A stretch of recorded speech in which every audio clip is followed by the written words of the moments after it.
WCEG Media Enterprises. We are the worldwide work community empowerment group where we speak life into the community. Log on to WCEGTalkRadio.com, or you can watch us on your smart TV, on the Roku cable channel, YouTube, Facebook, LinkedIn, and now on Fanbase, Blue Sky, and Twitch. Search for WCEG and subscribe, like, connect, and follow us on all social media platforms. I'm Ernestine D. Pittman, host of the show today, and my topic will be um, going to court. Take a stand, going to court. You may also download our free WCEG mobile apps. Set Alexa, play WCEG Talk Radio. Here is our disclaimer. The topics and opinions are those of the show hosts and guests, and not WCEG Media Enterprise, Inc. I hope everyone is wide awake and alert because I have some serious business to talk to you about today. Number one, I want to thank all of you who have been listening and been passing the word. Now more than ever, it is time that we communicate with each other, pass correct information and not the street gossip. You can talk, but verify. We are in a perilous situation here in the city of East Point due to lack of financial information, due to a lack of assertiveness on our council by mayor and council. We are left in the dark. Yet talk is being done by the city manager in his budget goal setting that there needs to be increases. We're talking property taxes increases, utility increases at a time when residents are being laid off, food prices continue to grow, transportation costs has not gone down, even though gas has. Not all residents in the city have cars, so they have to travel by Uber, Lyft, or Marta. We also have mortgages and rent costs that are going up. Things are not going up for the residents of the city of East Point. They are going down. Yet we are being asked to go and dig deeper to come up with money that we don't know how it is being spent. There has not been a single monthly financial statement made by this city manager and council in a full year. I am going to talk to you today about what we, the people who are being affected by all of this, what we, the people, the residents here in the city of East Point, can do that will really make a difference. It is apparent that you have not made enough of an impression on the mayor and council at council meetings. There have not been a single protest in front of City Hall or their homes, but yet you say we need change. Yes, we do need change. We are not talking about changing the mayor and council. We need the mayor and council to change from the ways of the old mayor and council. We need a mayor and council who are active participants in governing this city and making sure that they are supervising those who they directly hire and that they are accountable to the people for the actions of their hires. This is not happening. It is a sad day in East Point. Again, why would the city manager go out of the city to College Park to have a council meeting with mayor and council on this past Saturday to discuss budget and goal setting? That in itself is an oxymoron. You're talking about budget, goal setting, and saving. Yet you leave your city, Go next door to the other another city and pay for space that you already have in your city at your convenience. That does not make sense. Why are we around here enriching College Park? What is our marketing firm that we pay 1.5% of our 8% hotel motel tax doing? Do you mean to say that their marketing is so bad that what is being done shows College Park up to be a better place to go and have a meeting? Don't we have hotels here in East Point that could benefit from residents going to a meeting there? This is ridiculous. Had a Christmas party, went to College Park. Don't we have hotels here in the city of East Point?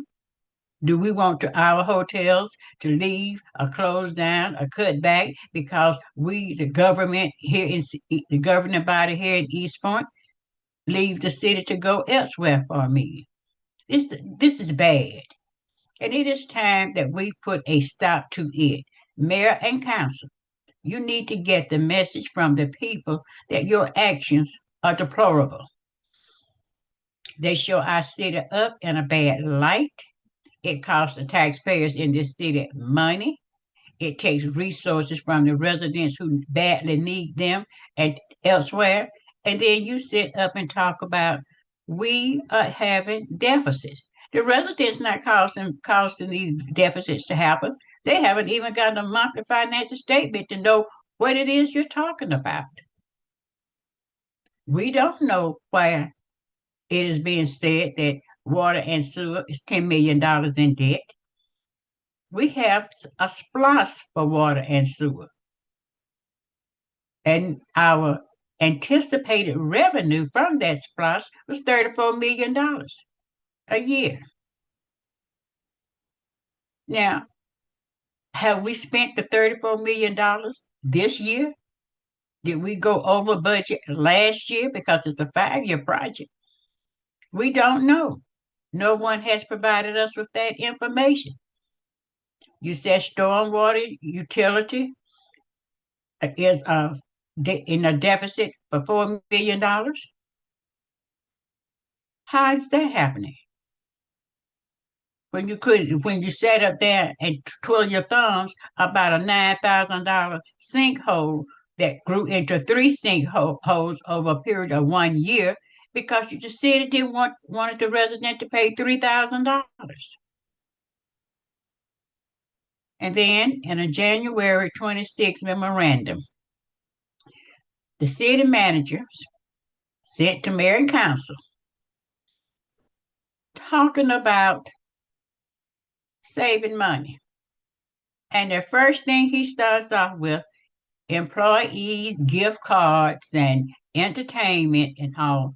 All of these things emanated from his office, not the residents. These gift cards were given out at the fall festival and later at another function called Christmas Employee Christmas Party. Those invoices can be found on my website. He could have stopped that before it even started. Yet, in an effort to please the council members, get around the gratuity, and intentionally violating state statutes and policies and those of the city, mayor and council set up and placed events that they know they could not directly put in a budget and pay for. So what did they do? They got cute. So let's put it in events and let the city manager be over it. Well, number one, that violates the difference and distinction between our form of government. Our form of government is is council manager. The council manages and supervises the city manager. The city manager can in no way act as the secretary for any individual council member or the entire mayor and council. He is not the council event planner. He is not the council's go-to person. Well, he is the council go-to person now for when they want to spend money on something special that they don't want to have, but have to vote on before the public at a council meeting. They tell the city manager. Now, since the mayor and council did not tell the city manager this by vote in a council meeting, it simply means you have council members going directly to the city manager, giving him directives, which is a violation of our charter.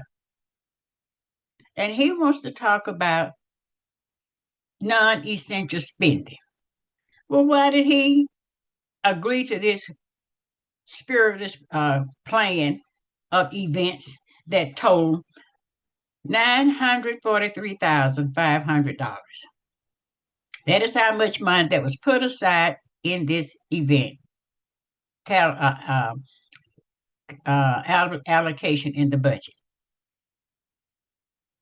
To date, $649,187.46 has been spent, not on a single thing that really benefited anybody in this city for longer than a day.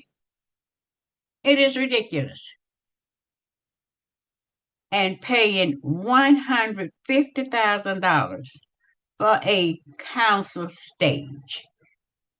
That was being requested by Ward A at large. Council stage. $150,000. Utterly non-essential, unnecessary, and totally illegal. And this is the city manager, the one who's supposed to be keeping up with our money, making sure that departments and all have what they need to perform the services and all of which the residents of this city pay. Or money comes in from the federal government, grants, or other sources. Not for partying by mayor and any council members up there.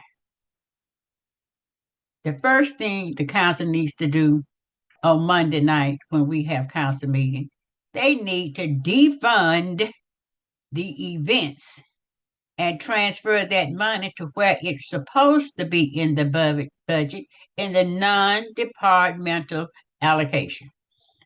Because not any department has any claims on the remaining $294,312.54. It was never allocated in their budget to come back and ask for it to be used. Any monies in the city that is not explicitly designed for the use of any particular department has to go in the non-departmental, where you have restricted funds and non-restricted funds. Restricted funds are those grants from the government, special donations from individuals or businesses where they state explicitly this money is to be used for ABC and only ABC under the following conditions. When the city accepts those grants of donations from donors, they are legally bound to follow those descriptions stated when the money comes in. That's restricted. Now you have non-restricted funds. If someone wants to donate $1,000 to the city, well, you use that however you want. I just want to do that. That goes into non-restricted because no conditions were placed on how to use that money. This $294,312.54 left over from the $943,500 for events should be transferred by amendment to the budget, to the non-departmental. That way, residents in this city will know what is happening to the money. And just because something is allocated in the budget does not mean it is automatically paid for by the city because it is has been vote a budget has been voted on. An official opinion by the Attorney General Baker in 2000 in 1999 or 1999 or 2009, I forget which one, to the state legislature. Someone want to know about blanket budget amendment, budget adoption. It was stated then you cannot pass a blanket budget with allocations without going back to the residents for the expenditures of that money, except in rare and exceptional conditions. Our charter states the same. When a budget is passed, there is an ordinance. It has to be in the form of an ordinance. The ordinance simply states that revenues coming in will not, and expenditures going out will balance zero. And it lists the different departments with budget allocations. And it has the total sum in there of revenue incoming expected and expenditures expected. That is all that's in that ordinance. Our charter says any expenditure from the budget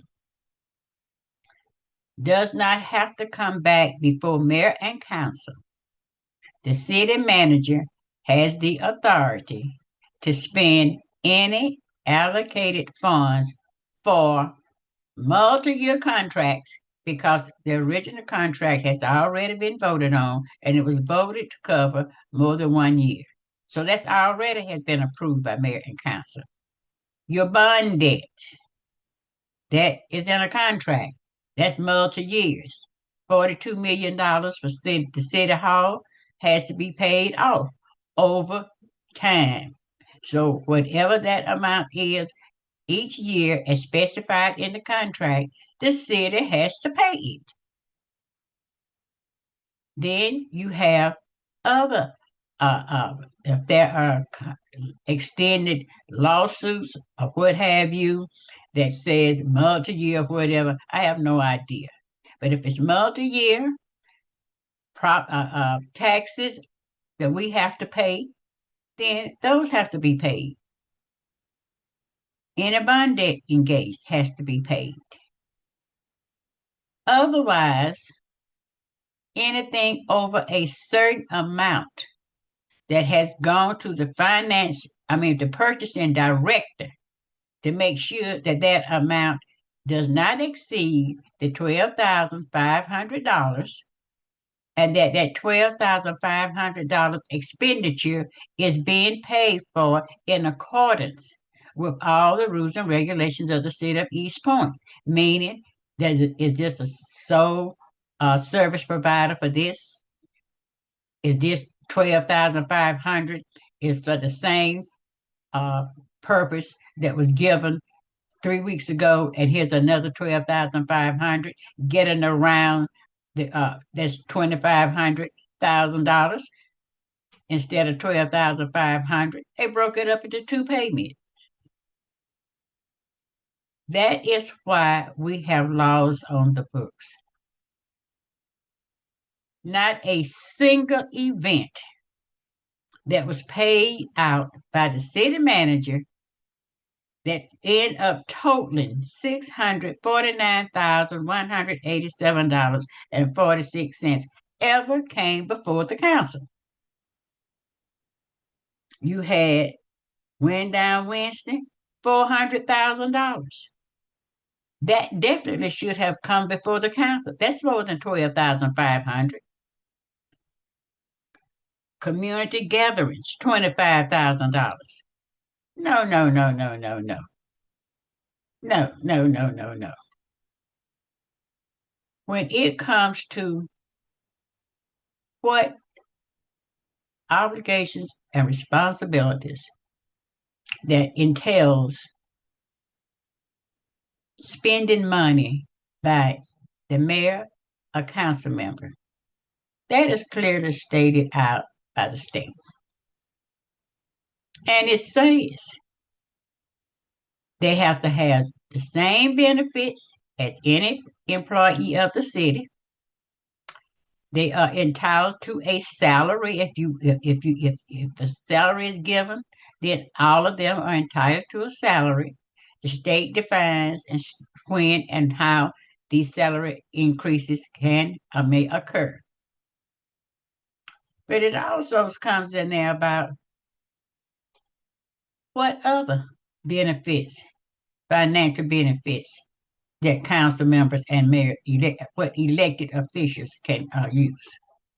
Money can be provided for the education and training for elected officials to become informed about those things that pertains to them doing their job as an elected official. And that has to be done by ordinance. It has to be done by ordinance. The city of East Point has been most gracious in trying to make sure that our elected officials are given the opportunity, financially paid for by the city, to learn and grow and increase the knowledge that they need in order to be informed electors. The city of East Point in the charter must be a member of Georgia Municipal Association, GMA, and must be a member of the National League of Cities, that's NLC. Why those two organizations? As a local government, all the people in this state and this country are governed by laws and rules. We cannot conflict laws and rules made by our own government with those made by the state or the national government. Likewise, GMA and the National League of Cities, both organizations lobbies in the state legislature and in the halls of Congress for us, the residents here and back home from DC. So whatever laws or ordinances that the council comes up with that need to be made in order for our city to grow and advance with the information that's gotten at the different workshops, conferences, and seminars offered by these two organizations, the city of East Point provides a budget. And we need to really talk and think about this budget because right now it's $23,500 for education, travel, training, and communicating with the residents, where $2,500 of that is stated in an ordinance that it must be used to communicate with the electors' constituents using non-consumable products to do so. Not to buy you a coffee pot for an office in City Hall, not to buy donuts and all for your meetings, not for you to go out there and start a private ward leadership council using taxpayers' money and limiting membership to a certain group in a certain area. Can't do that. You can't do that. And you ought to know that by now. And you should not get the same amount of money every year for education and training. That money for a council member for 4 years, 23,500. You could have a college tuition, room and board for a graduate from college. But yet you sit up there after 4 years, you don't know any more than you came in there after before when you first got started, except how to spend money, slip money, and do nothing. That needs to stop. Residents, there needs to be an ordinance in place that, according to the state, has to be in place. And it's not stating how much money and education will be spent for education and training. Right now, it's $10,200, $250. Those figures changed from when the budget was adopted in June, at the end of June to begin July the 1st fiscal year for 26. Now, it has an allowance in it for $1,800. You cannot have an allowance. You get a set salary that you had to go through the step procedures provided by the state in which you can increase a salary. That has to be voted on before the council. It has to be posted in the newspapers of your intent during the election year that you're in.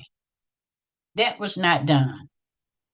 This $1,800 allowance, that is nothing but an additional increase in salary, and it should be taxes should be paid on it. We got rid of that when I was on the council. Councilwoman Jackie Slaughter Givens had to go, brought this up. It was discovered that we needed to change the tax revenue law that was going to to the IRS.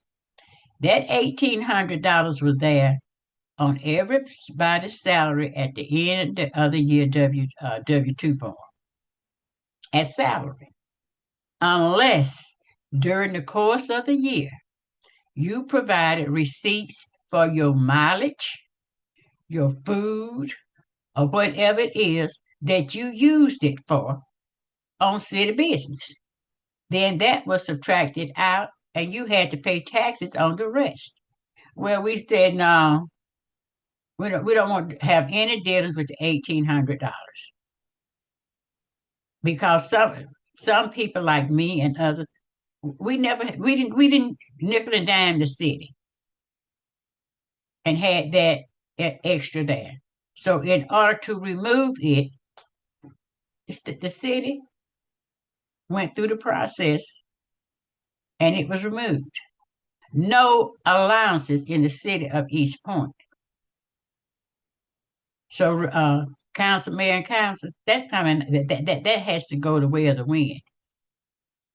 We need to start reporting misconduct by elected officials who fail to follow the rules of the federal government that applies to what is done here in the city of East Point for money sent here. This likewise for the state, and likewise for the residents of the city of East Point. Money meant for this city should be spent to provide something tangible to the residents of this city. And a good time and a good thrill was had by all is what I mean. That is why I'm going to court. I have contacted an attorney who's drawing up the contract, and I am going to be filing a writ of mandamus. Another resident has also stated he's on board. So right now we have two, and others should be coming. anonymously, or using your name. I don't know what you have to fear unless you get a recipient of some under the table service of money from the city. Then you're losing. When the council does what it is supposed to do, we don't lose. We may stand still, but we're not going down here. We're on our way up here. A writ of mandamus is the last resort that residents can take in order to for the elected officials to be held accountable individually for their vote or lack of vote. When it comes to violations of the charter, your ordinance, your policies, or your practices. This applies to elected officials. We are not suing the city for any monetary gain, any refund, or what have you. That has to go through a court of law. And having the city council vote to defund a department or an agency or a committee or any group that they did not create by ordinance and with a stated salary, then it should not exist.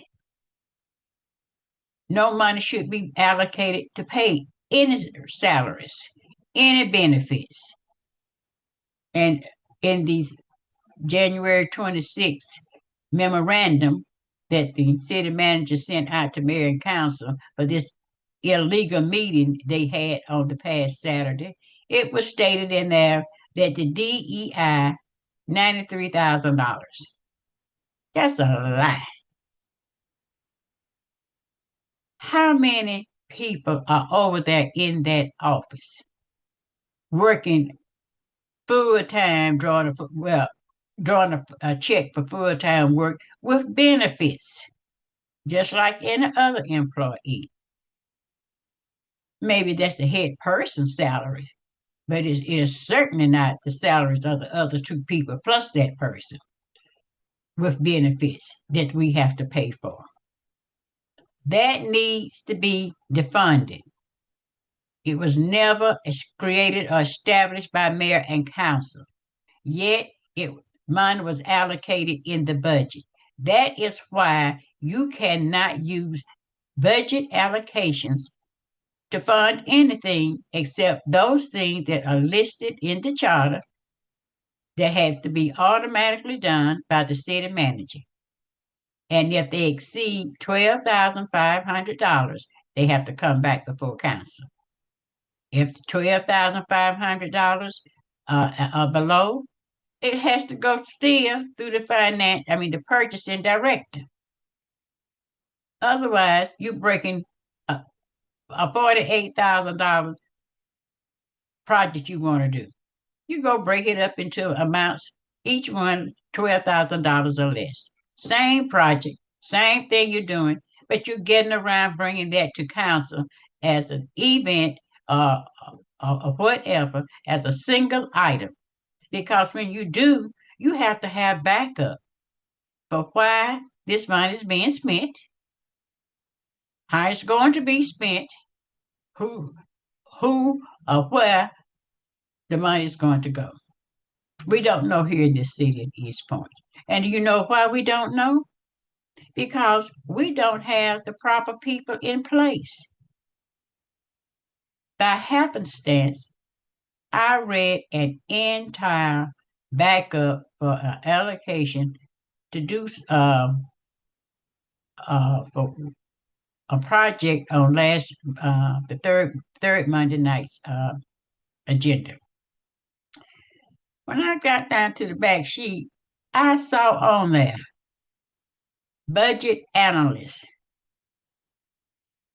It's the same as the finance director. Finance director name was on it too. Our finance director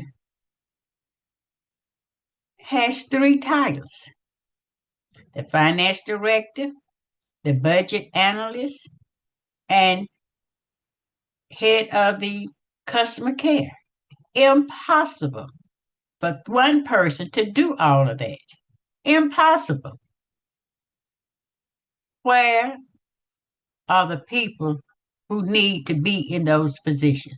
A financial director job is a full-time job. And then we don't have an internal auditor in the city, nor do we have an external auditor that comes in and works with the internal auditor to make sure things are in place, like our CAFRA that has to be filed at the end of the year, and we're 2 years behind with the state for filing our audit reports. Now we have spent $649,187 on events. We're spending another $300,000 a year for an attorney. And I'm sick of this. $25,000 a month. Who cannot or will not come to the city, have a presence here from 8 to 5, hire an assistant city attorney who's here from 8 to 5 in order to advise the mayor, the council, the city manager, and all employees in the city on any legal matter, then of what good is she? A he, but in this case, it is a she. She needs to go. The city needs to defund her position, whatever that is, because she does not have a contract with the city, nor does she have an agreement with the city, because she has a law firm. And she cannot work for the city as a city attorney employee and then have other clients. I don't know whose bright idea it was to have her to come to the city with a retainer, knowing full well anytime the city is sued, our city attorney goes out and finds the best attorney in that area to represent the city of East Point in court. The only court she will have to see is the East Point Municipal Court, if at all. So why are we spending $25,000 a month for 3 meetings? That she's late, or rather comes in, and she comes in, the information is pathetic. This past Saturday, an email went out that Thursday, saying that was on the 21st. The meeting was going to be on the 23rd.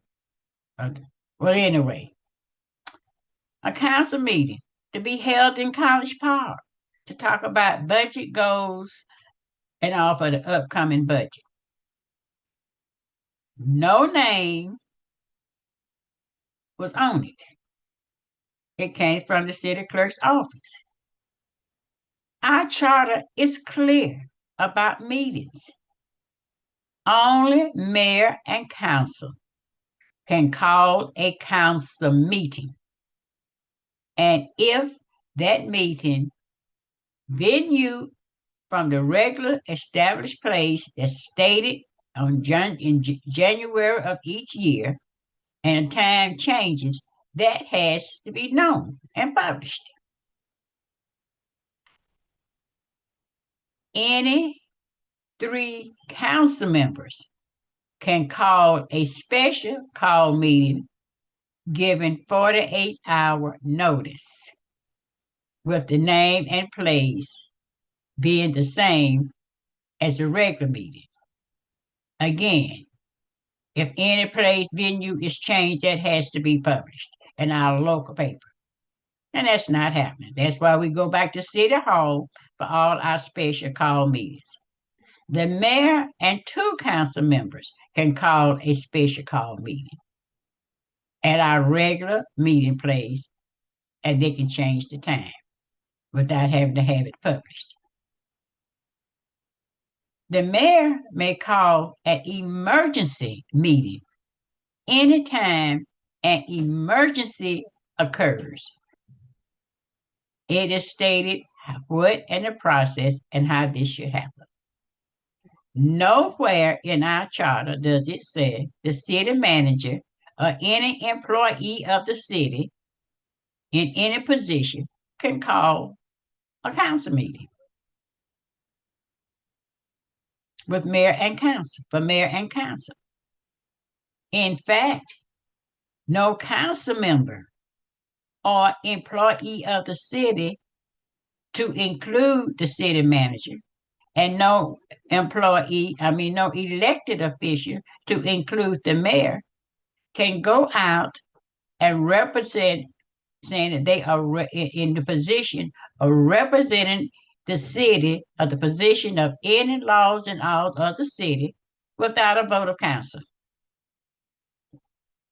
That's not to say that the mayor can't go to some place and say, well, I'm the mayor of East Point. When they begin talking policy and what have you and all, if it is the stated position of the city and the person has gotten the approval and all of the city by vote of mayor and council, then that is what she states, or he states. Otherwise, it's your opinion that you have a right to. But your opinion is not necessarily the position of the city. So the city manager and this $25,000 a month attorney, $300,000 a year attorney, played around like a fish out of water, trying to come up with some justification for this meeting taking place in College Park instead of East Point on a Saturday, with really less than 48 hours notice to be a special call meeting. It was not even stated as a special call meeting. It said the city of East Point. When the words city of East Point, you're talking about the governing body. You're talking about the governing body representing all that the city stands for.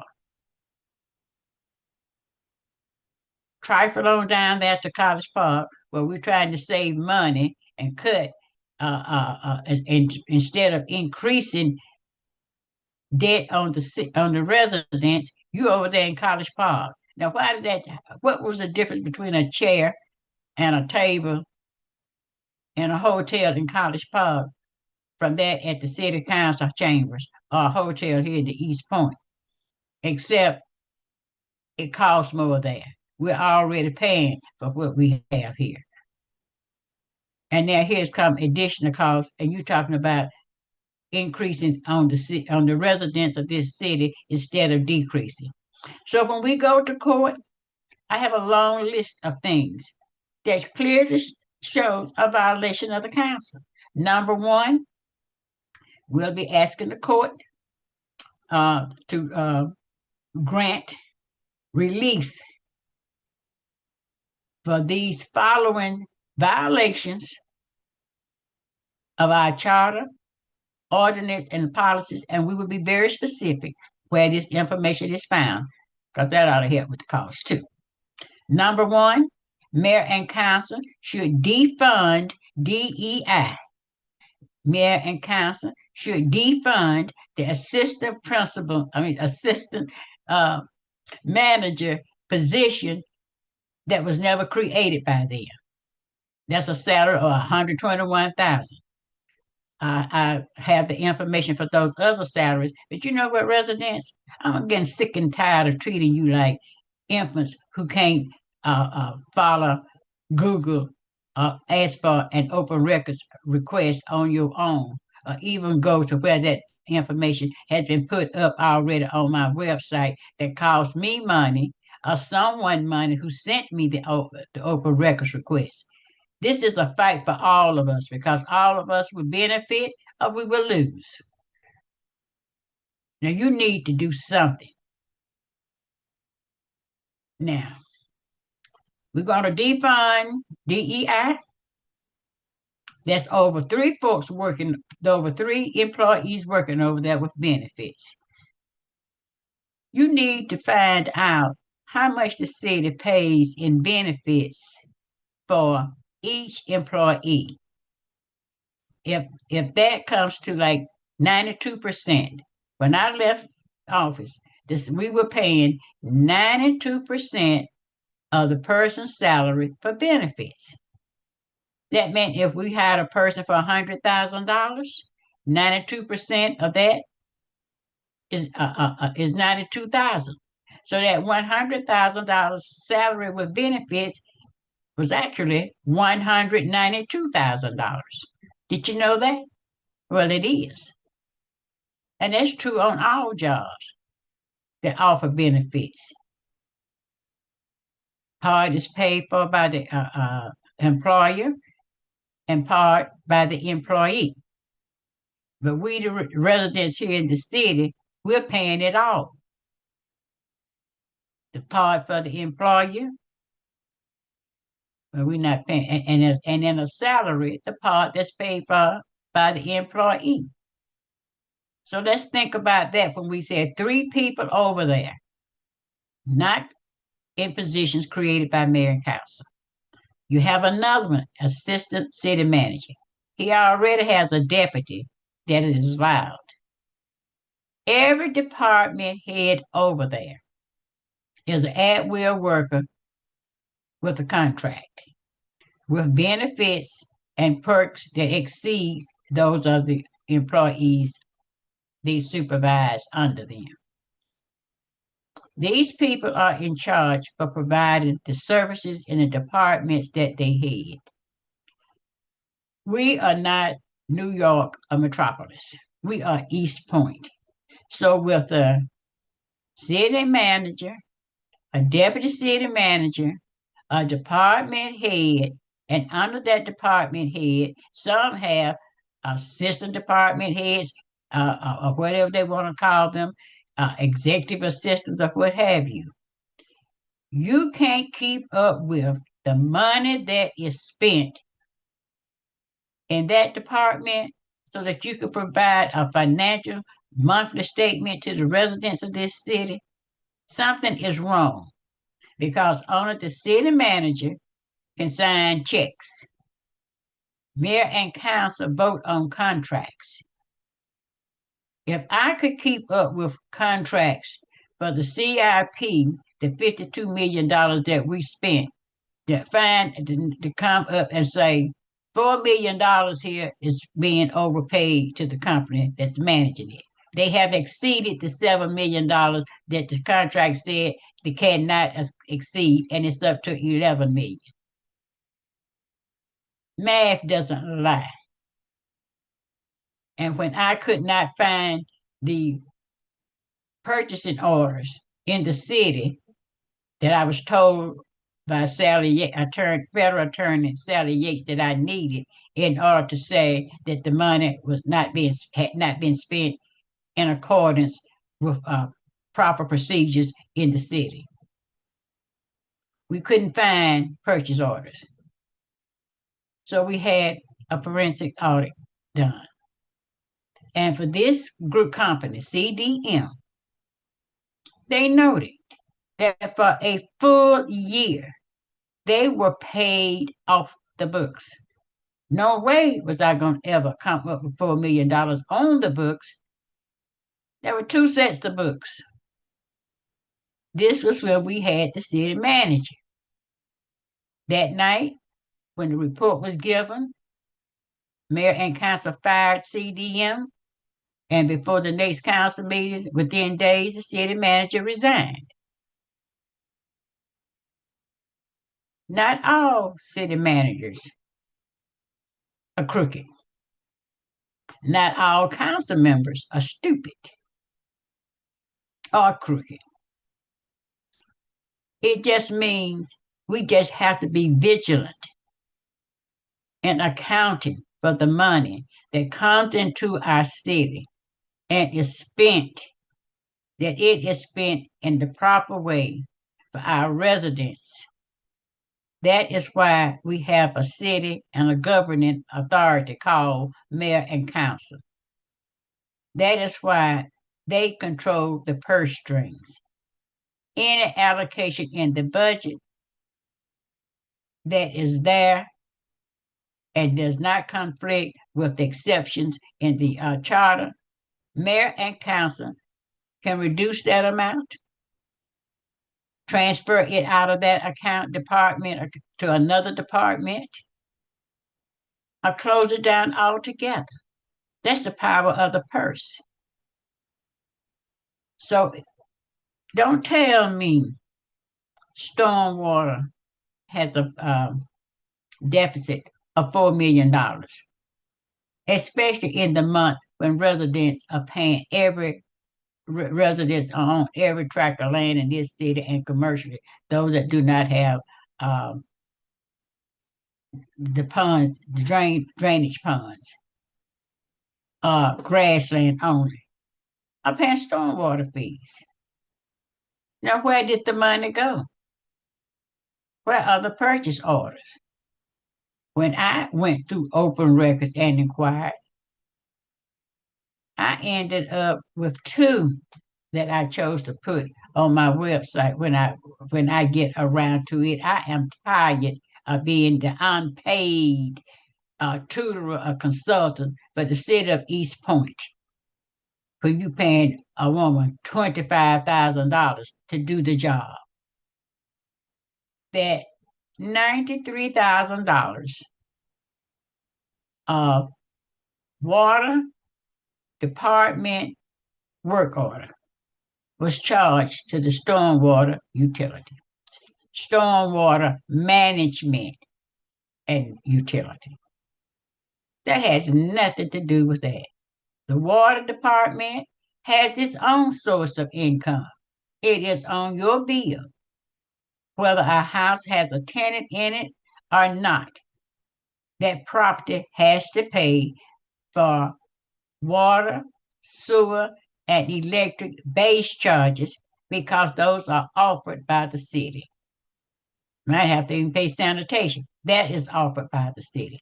Those base charges have to be paid, whether or not they're used in the city of East Point.